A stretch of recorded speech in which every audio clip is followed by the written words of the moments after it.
रामचंद्र भगवान की जय। आज हम रामचरितमानस का दोहा पढ़ रहे हैं। गुरु श्रुति संबत्ति धर्म फलु पाई बिनु कलेश, हट बस सब संकट सहे गालब नहुस नरेश। सियावर रामचंद्र की जय। मेरी आज्ञा मानकर घर पर रहने से गुरु और वेद के द्वारा सम्मत धर्म के आचरण का फल तुम्हें बिना ही कलेश के मिल जाता है, किंतु हट के बस होकर गालब मुनि और राजा नहुस आदि सबने संकट ही सहे।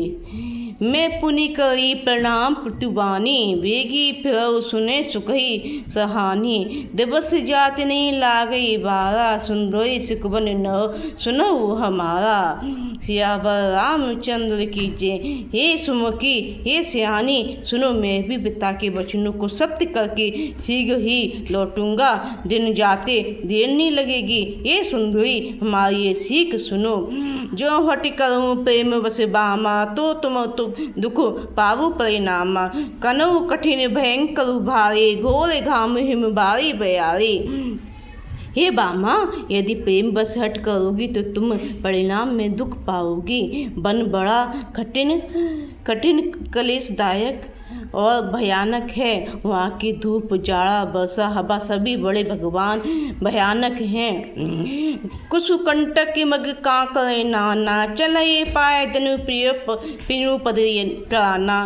चढ़ने कमल मृदु मजु तुम्हारे, मार्ग अगम भूमि धर भारे।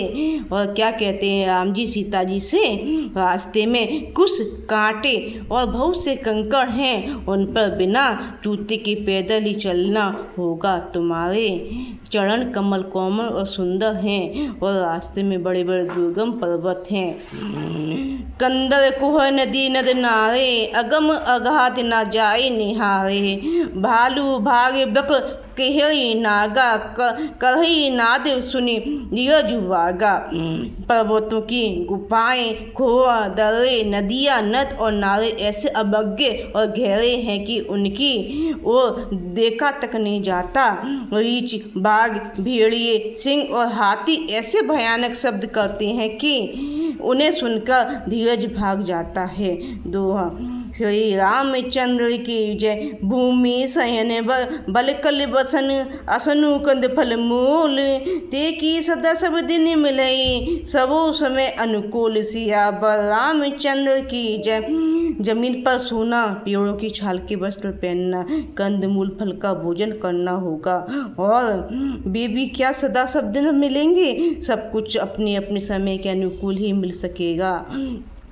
नर आहार रजनी चढ़ई, कपट वेश विधि कोटि करही। लागई अति पहाड़ कर पानी, विपिन विपत्ति नहीं जाए बखानी।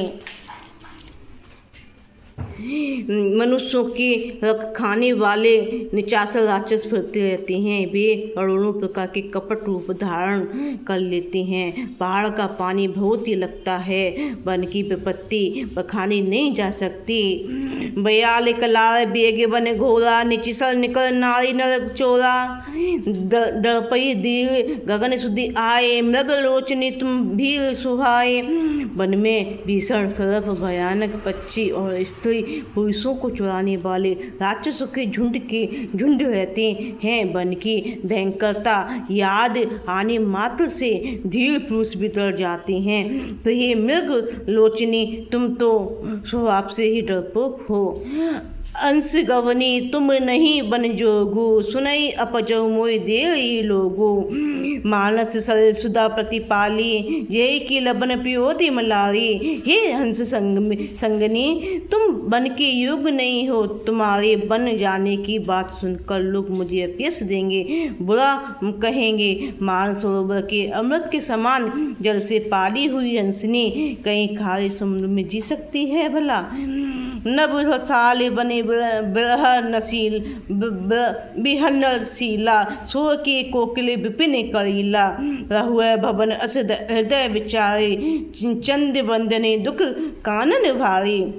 नवीन आम के वन में ब्याह करने वाली कोयल क्या करेली के जंगल में शोभा पाती है। हे चंद्रमुखी, हृदय में ऐसा विचार कर तुम घर ही पर ही हो, वन में बड़ा कष्ट है।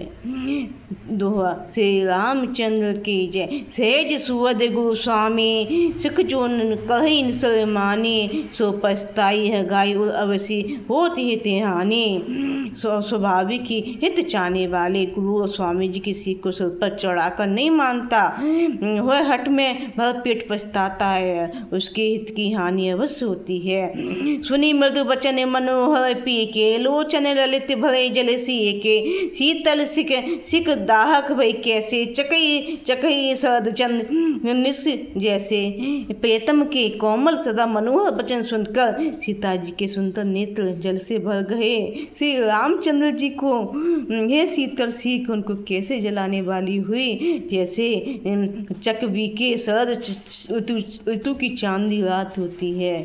उतहु न आवे विकल वैदय, तनज चैत सुचि स्वामी स्नेही, बरबस की विलोचने वाली, धरी धीरज अवनी कुमारी। जानकी जी से कुछ उत्तर देते नहीं बनता, भी यह सोचकर व्याकुल हो उठी कि मेरे पवित्र प्रेमी स्वामी मुझे छोड़कर जाना चाहते हैं। नेत्र के जल आंसू को जबरदस्ती रोककर वे पृथ्वी कन्या सीता जी हृदय में धीरज धरकर लागी सासु पर कह कर जोरे, क्षमये देवी बड़ी अवनी है मोरी, दीने प्राण पति मोई सके सोई, जय विविध मोर परम हिति होई। सास के पैर पर लगकर हाथ जोड़कर कहने लगी, हे देवी मेरी से बड़ी भारी ठठाइयों को क्षमा कीजिए, मुझे प्राण पति वही सच्चा दी है जिसमें मेरा परम हित हो। मैं पुनीप समुझ देख मन माई, पिए है बेगो सम दुख जग नाई, परंतु मैंने मन में समझकर देख लिया कि पति के वियोग के समान जगत में कोई दुख नहीं है। प्राण नाते करुणा यतन सुंदर सुखद सुजान, तुम बिन रघुकुल कुमुद विदु, सुरप नरक समान, सियावर रामचंद्र की जय। हे प्राणनाथ, हे दया के धाम, हे सुंदर, हे सुख देने वाले, हे सुजान, हे रघुकुल रूपी कुमुद के चिल्लाने वाले चंद्रमा, आपके बिना स्वर्ग भी मेरे लिए नरक के समान है। मातु पिता भगिनी प्रिय भाई प्रिय परिवार श्रद्ध समुदाय, सासु ससुर गुरु सज्जन सहाय, सुत सुंदर सुशील सुखदाई। माता पिता बहन प्यारा भाई प्यारा परिवार, मित्रों का समुदाय, सास ससुर गुरु स्वजन बंधु बांधव सहायक और सुंदर सुशील सुख देने वाला पुत्र। जहाँ लगी नाते ने अरुणाते, पिय बिनु ते तरुण ते ताते, तनु धनु धामु धरनी राजू, पतित भीन सब कुल शोक समाजू। ये नात जहाँ तक स्नेह और नाती हैं, पति के बिना स्त्री को सभी सूर से भरकर तपाने वाले हैं। इस शरीर धन घर पृथ्वी नगर राजपति के बिना स्त्री के लिए सब सुख का समाज है। भोग रोग समभूषण भारू, जिम जानता शरीर से ससारू। प्राणनाथ तुम बिनु जगमाई, मुकर सुखद कतौ कछु नाई। भोग रोग के समान है, गहने भार रूप है, और संसार यम यातना नरक की पीड़ा के समान है। प्राणनाथ आपके बिना जगत में मुझे कहीं कुछ भी सुखदाई ही नहीं है। जीव बिनु देही नदी बिनु वाले, तैसे नाथ पुरुष बिनु नारे। नाथ सकल सुख साथ तुम्हारे, सद विमल विदु बदनु निहारे। मैंने जैसे बिना जीव के दिए और बिना जल के नदी जैसी ही है नाथ, बिना पुरुष के स्त्री हो नाथ। आपके साथ रहकर आपका सर्व पूर्णिमा के निर्मल चंद्रमा के समान मुख देखने से मुझे समस्त सुख प्राप्त होगा। ये श्री सीता जी बोल रही हैं अपने श्री रामचंद्र जी से कि मैं तुम्हारे बिना नहीं रह सकती, कृपा करके आप मुझे अपने साथ ले चलिए। कोई भी स्त्री बिना पति के नहीं रह पाती है। जैसी अब रामचंद्र की